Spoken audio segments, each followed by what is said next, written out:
Welcome to Financial Focus, brought to you by Gulf Coast Financial Services founder and CEO, John Kuykendall. John and his team of financial, legal, and tax professionals have provided North Florida savers and investors sound, comprehensive financial guidance for over 25 years, helping you to achieve important life and planning goals.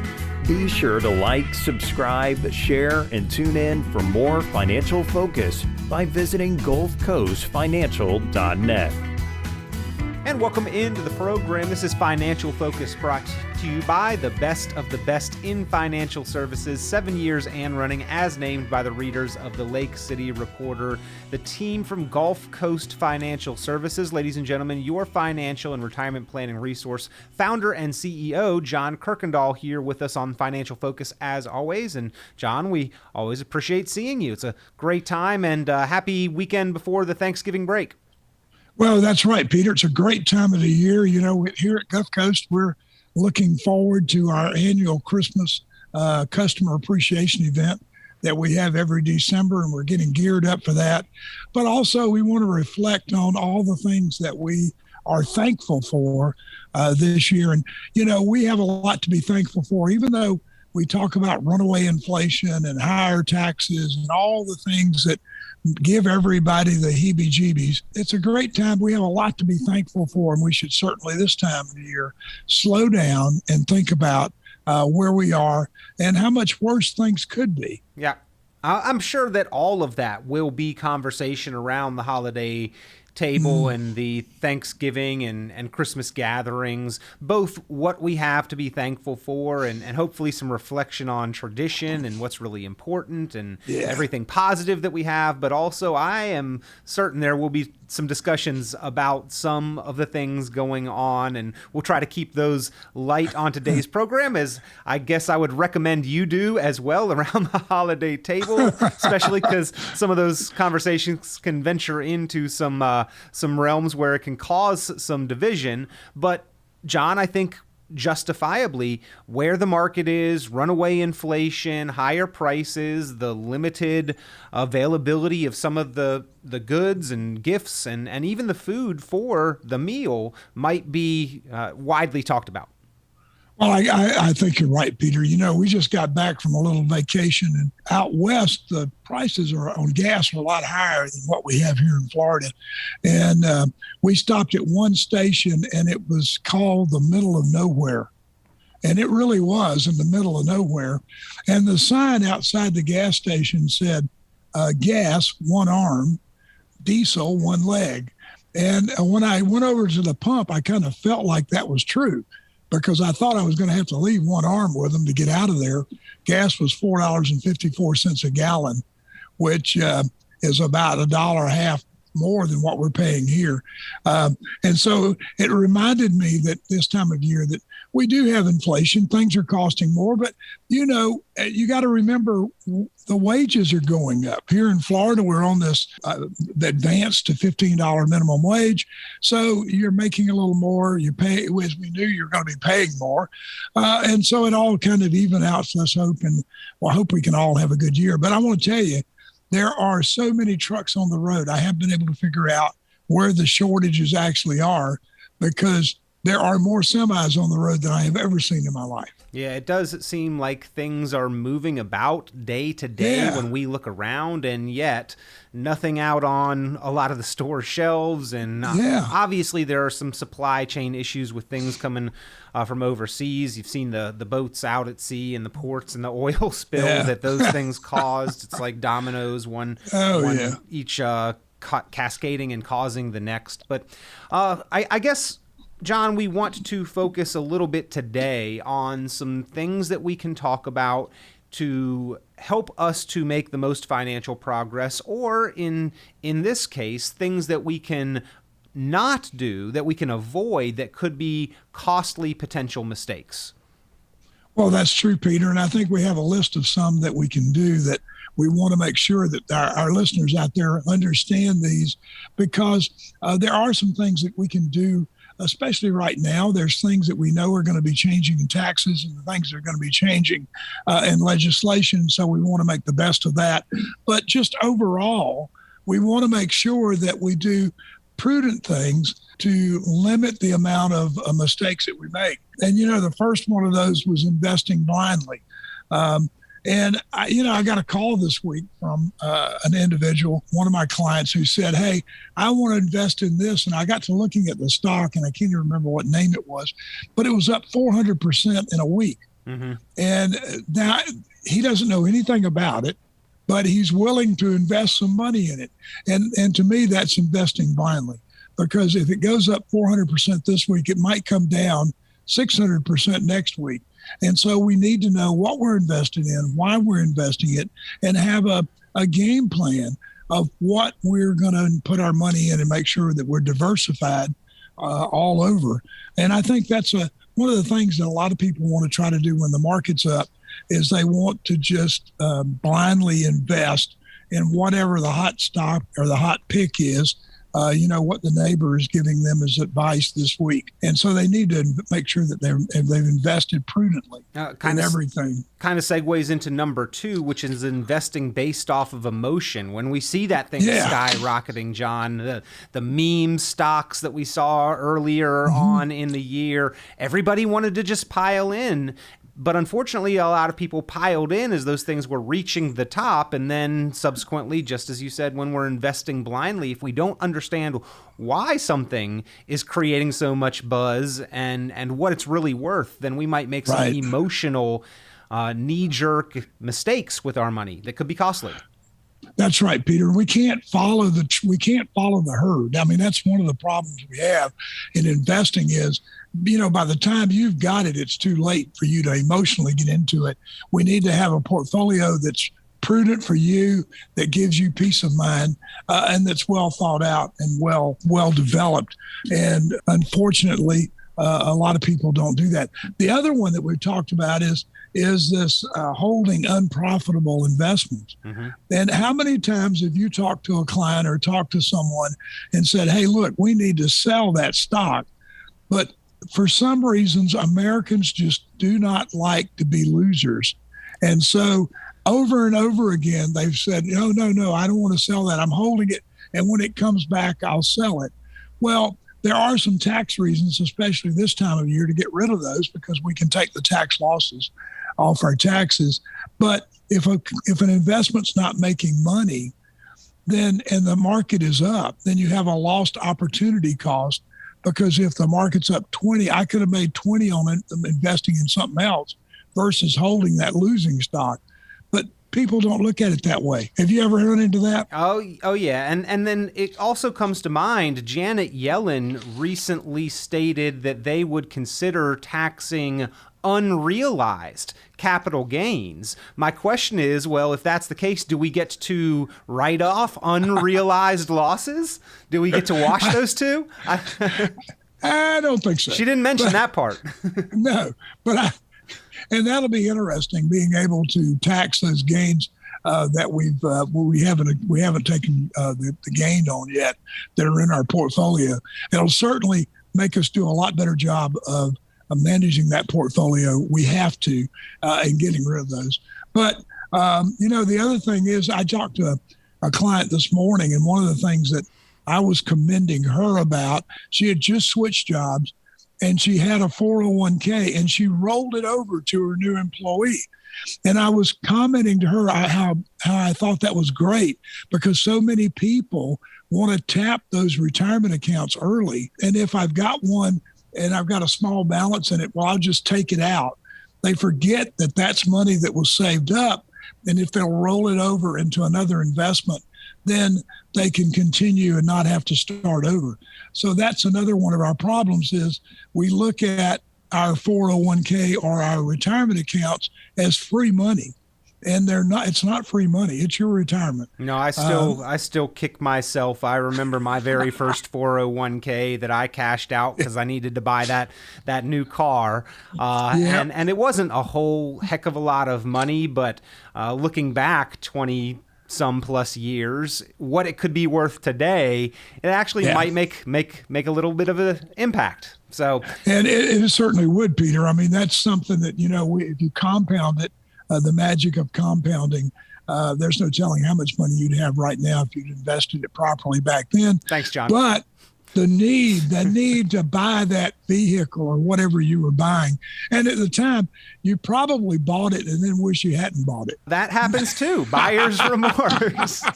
It's why I should have had an emergency fund. Another costly mistake is maybe buying a car is not necessarily an emergency, but I sure should not have used that 401k money there. But not having an emergency fund can end up being more costly than just the expense of whatever the emergency is itself. Right. Everyone should have an emergency fund set aside. It's at least 6 months of their earnings set aside to cover them. Because, as we found out during 2020, there are times when things are going to happen that we can't work.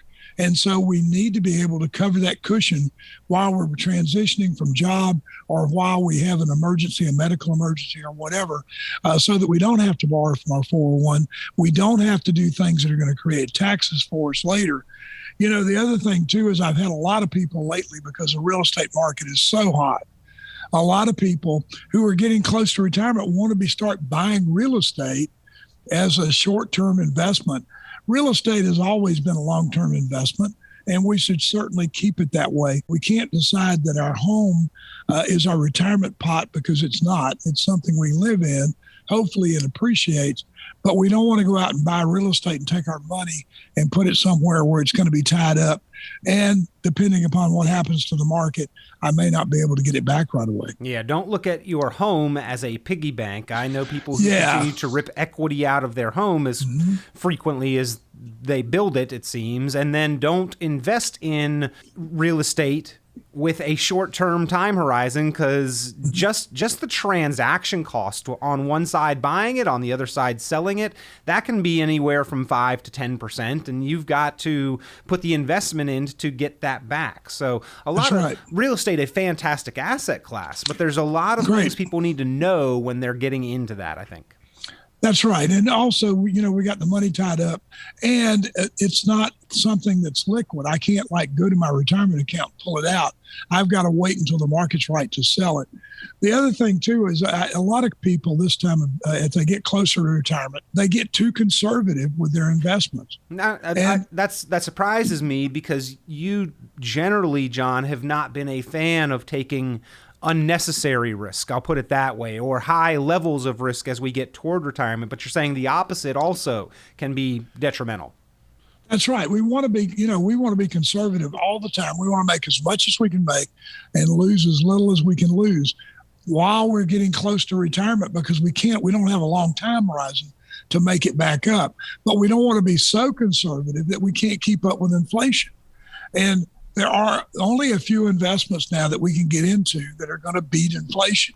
And putting our money in a stable account or in a bank account is not going to give us that money, that return that's going to beat inflation. We're getting a huge Social Security advance next year. And so I think it was 5.6% was what they finally announced. But that just tells me that's what inflation is. And so I need to make 5 or better in order to keep up with what it's going to be costing me for goods in the future. And bank accounts not doing that. No, they certainly ain't.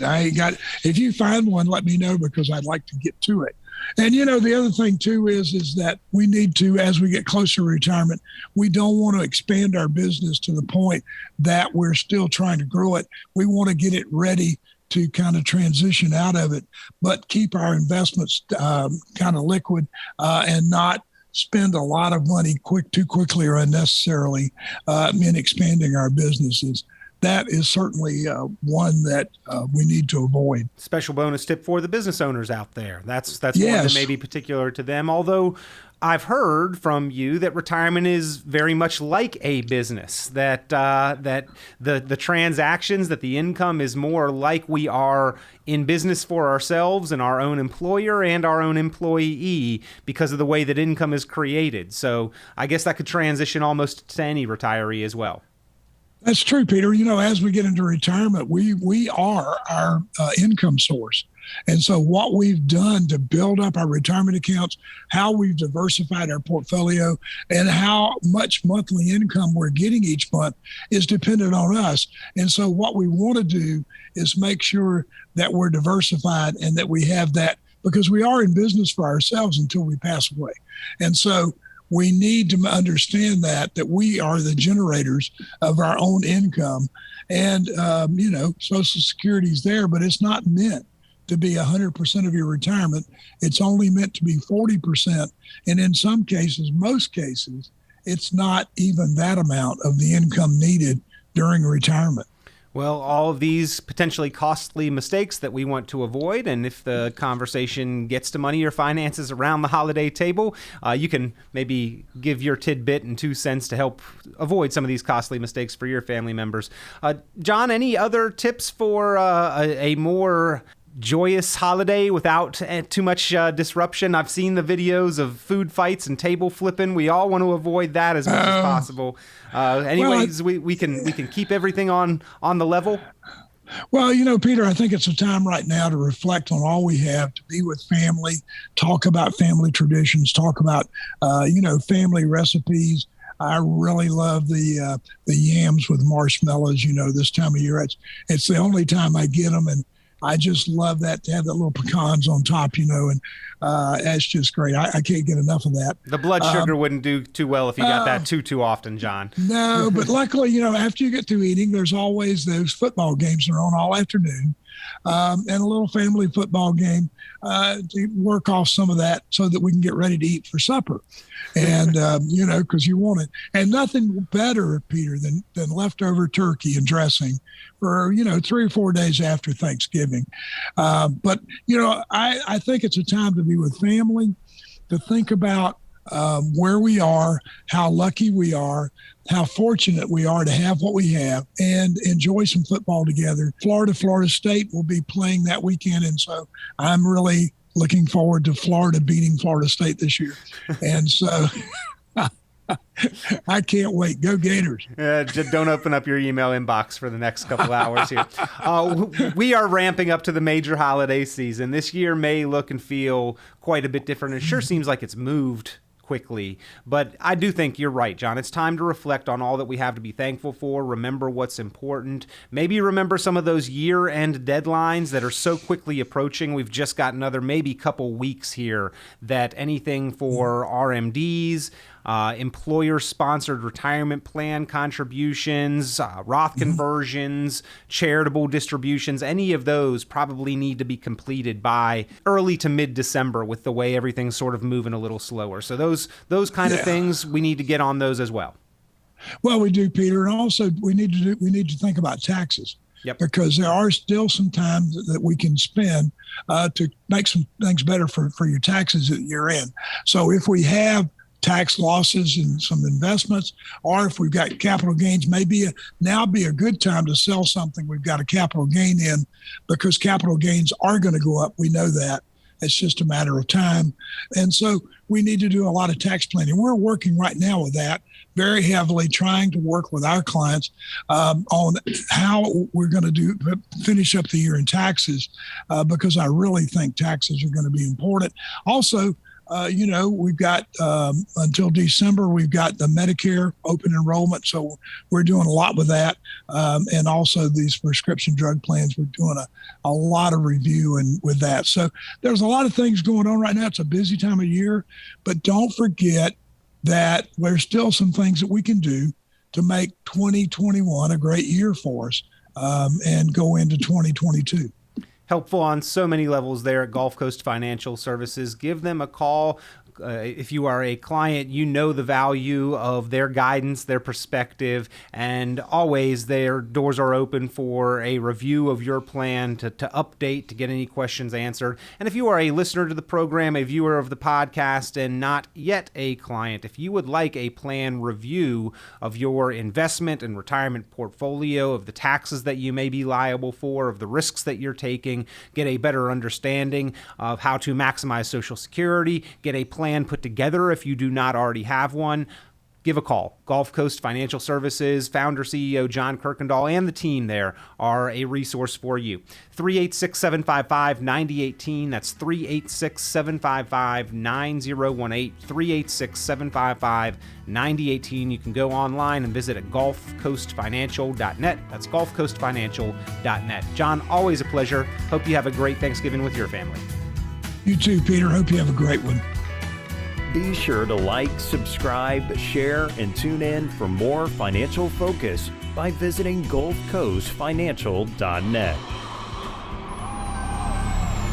The information presented on this program is provided for informational purposes only, without warranty of accuracy, completeness, or suitability for a particular purpose. This program is not intended to be and does not constitute financial, investment, legal, or tax advice. This information is general in nature and not specific enough to be construed as advice. You should not make any decision based on the information presented on this program without independent consultation with an appropriately licensed professional or competent advisor. Investment in securities or the market involves a potential risk for loss of principal. Trading, therefore, may not be suitable for all listeners. Annuity guarantees are based solely on the financial strength and claims-paying ability of the issuing company. Withdrawals of growth from annuities may be taxable as ordinary income in the year it is taken. Individuals should review contracts for specific details of the product's features and costs. Early withdrawals may subject the owner to penalties, fees, or taxes. John Kuykendall is registered with and securities are offered through Kovac Securities Inc., member FINRA SIPC, found online at www.kovacsecurities.com. Advisory services are offered through Gulf Coast Financial Services Inc., a registered investment advisor in Florida. Gulf Coast Financial Services Inc. is not affiliated with Kovac Securities Inc. or Kovac Advisors Inc. Past performance is not indicative of future results. All investing involves risk. Investment decisions should be based on your own goals, time horizon, and tolerance for risk. Due to various factors including changing market conditions and/or applicable laws, the content may no longer be reflective of current opinions or positions.